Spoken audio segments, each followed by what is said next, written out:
6 illik bir sevgilim olub. Yenə çəkilir Biz Santa ailə Barbara kimi serialı. olmuşuq, çox sevmişik bir-birimizi. Gəl 6 ildə ailə kimi olma, ol bacı qardaş, hə?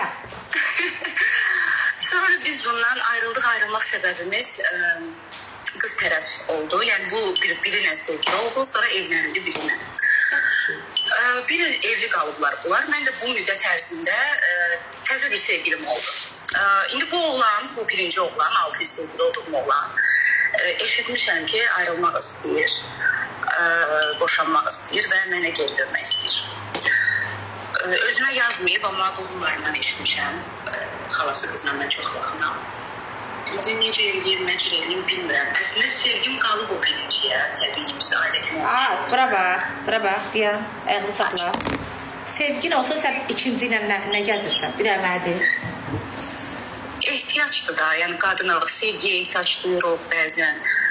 Yəni normaldır da. Yəni həyatıma baxmalıyam, onu oturub gözləməyəcəm. Onu demə də sevirəm, bu sevgi deyil axı. İkinciyə indi hal-hazırda olan, həyatımda olan oğlana qarşı sevgim yoxdur. Özü də bilir. Sevgin yoxdur, Özü də bilir, sən hələ Fuadı unutma.